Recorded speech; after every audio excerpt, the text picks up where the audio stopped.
So this channel, although it has taken a few turns, is still a gaming channel, and although my focus has been on FNAF content for a while, I'm still going to be branching out, and one of the games that I first played here was Rocksteady's latest game, Suicide Squad Kill the Justice League. The game didn't launch to rave reviews, but I really enjoyed it, and although the story had its flaws, I thought it was overall a good experience.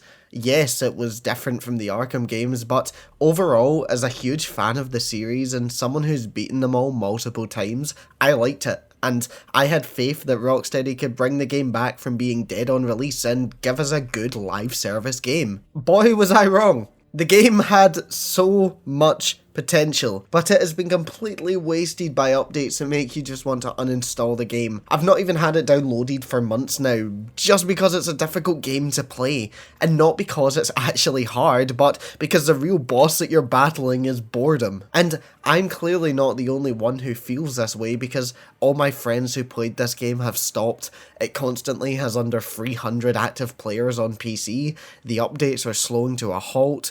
Everyone is sick of this failed experiments that we wasted our hard-earned money on. Fair play to Rocksteady in finishing their promised first-year content plan, but even that feels rushed, and it's like we're just getting the same stuff over and over. I stopped paying attention once I realised this because I didn't want to spend my time playing reskinned missions that I'd battered out over and over before Season 1 even launched. It all boils down to there being nothing to do. When they realised that the game wasn't going to be the massive success that they'd hoped for, that became even worse because it felt like they just stopped caring. Weekly updates stopped, Seasons 1 and 2 were both delayed, even the new characters that we did get didn't feel overly special or different. And now it feels like they've just moved to abandoned ship mode. They've allegedly started working on a new game that is supposedly Batman related, so we're back to square one really. Rocksteady were hit with layoffs as a result of this game flopping as well, which just makes the whole situation even more horrendous. But it's hard to feel as though this game needed to be as bad as it is. When I was grinding it out on launch, I had so many ideas, obvious ideas for how it could reach its potential, but it's like they just weren't thought of, even though to me they seemed basic. You'd think that putting effort into missions and adding more interesting raids was already scraping the bottom of the barrel in terms of ideas, but somehow they managed to go even lower.